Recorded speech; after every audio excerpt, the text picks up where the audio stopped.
everyone. Welcome back. If you've been here before, then I'm glad you're here again. For those of you who don't know me, my name is John Clayton. I'm a recovering drug addict and alcoholic, and I've been clean and sober since February 21st, 2021. Carrying on in the Living Clean book, and the next topic is on relationships. So let's get started. Recovery doesn't happen in a vacuum. We need one another, and we need to be involved with the world around us in order to recover.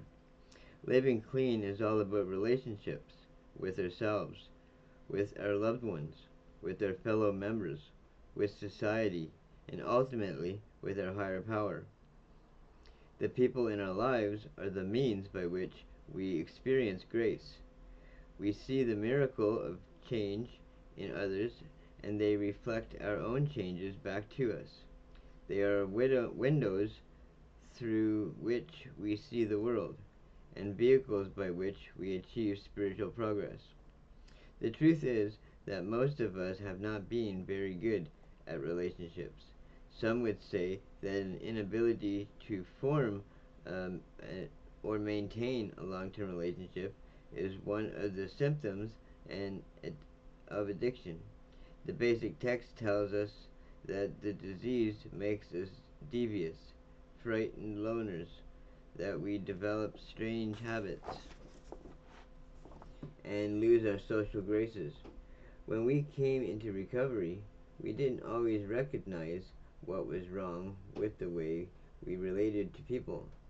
Our experience as using addicts shaped our habits and our expectations. We have not been easy people.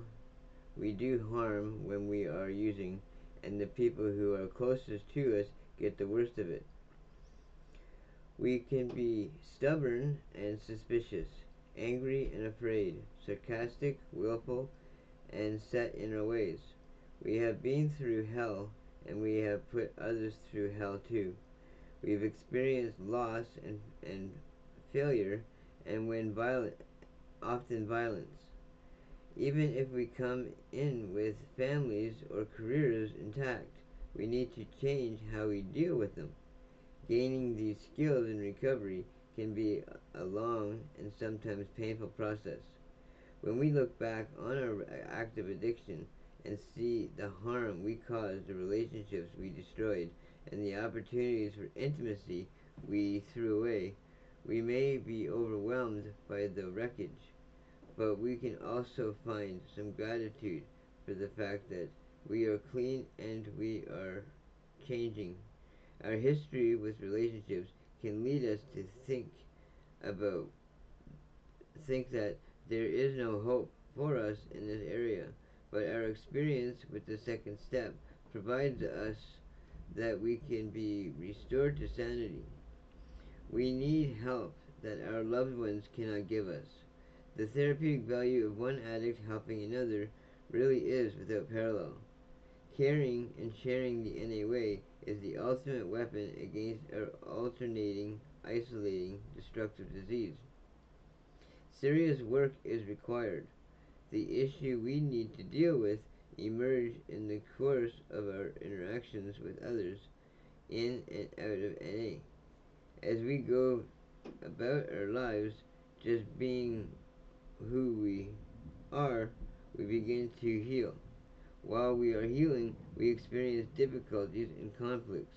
When we no longer have the drugs to blame, we begin to understand the part we play.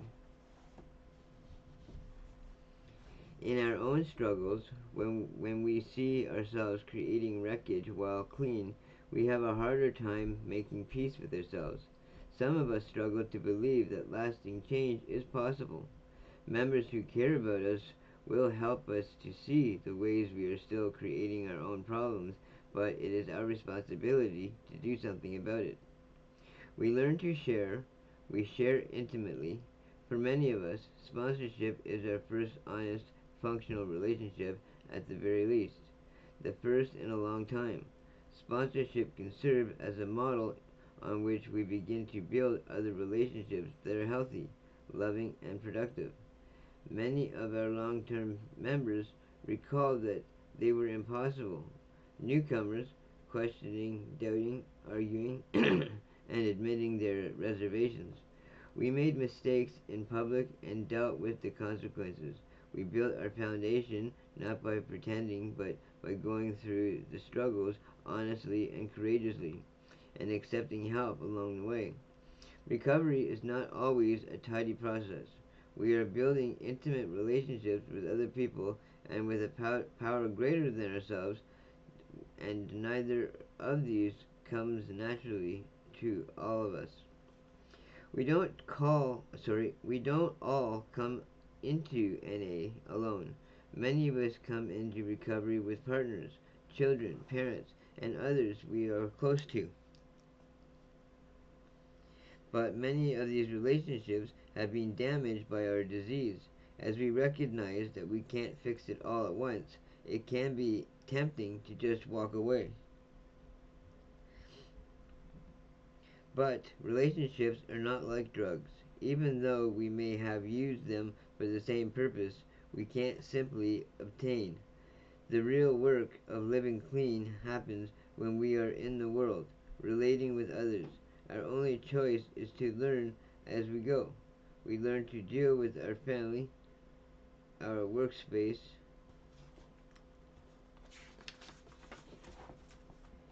and community at the same time that we are learning to find our place in the rooms. Each relationship we have affects many others.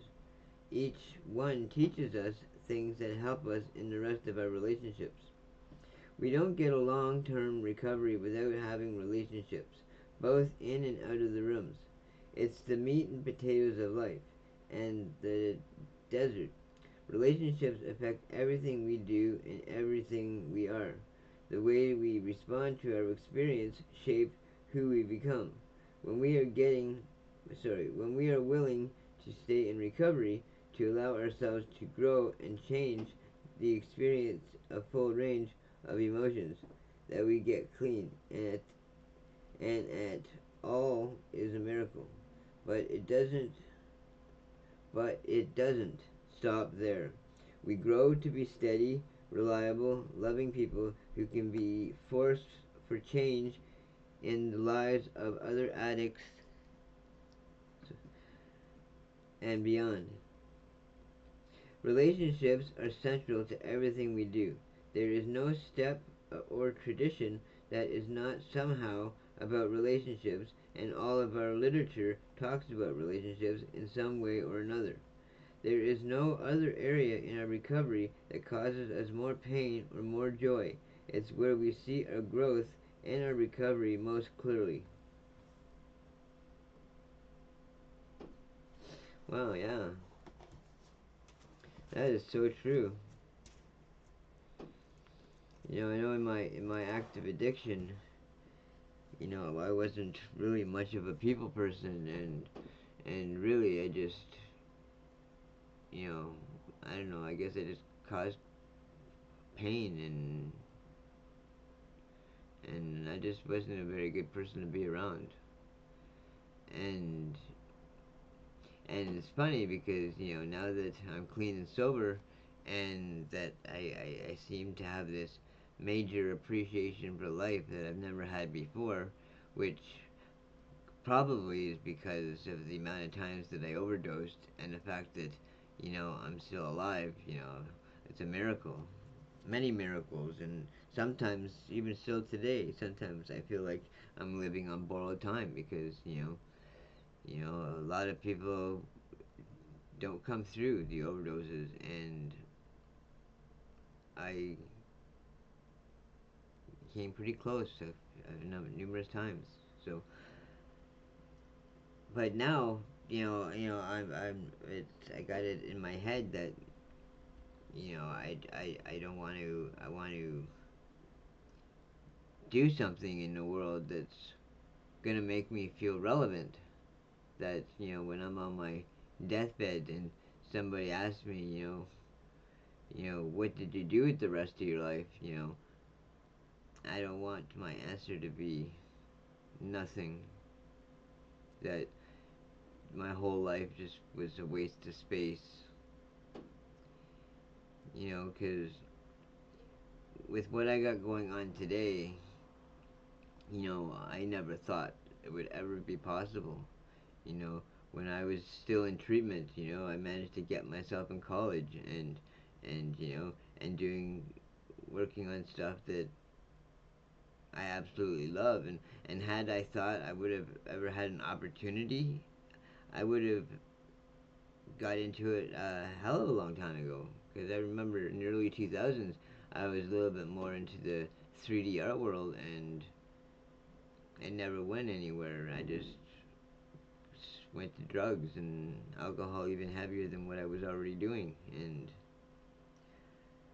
I mean, and okay, it's but given the gift of recovery, the fact that okay, I went to college and I graduated college. The one thing that sucked about that is it was during COVID, so I still, I wasn't, I had to do it at home.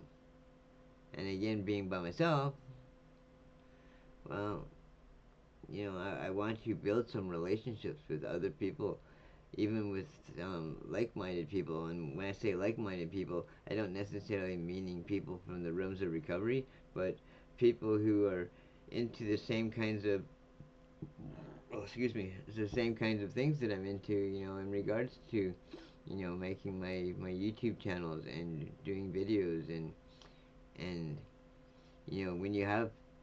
when you're around other people that you can collaborate with, you tend to pick up things a little bit more, and you tend to spread your knowledge around a little bit more and gain a little bit more knowledge. And the fact that be working with other individuals doing the same type of work would be just amazing. And I don't want to die alone. I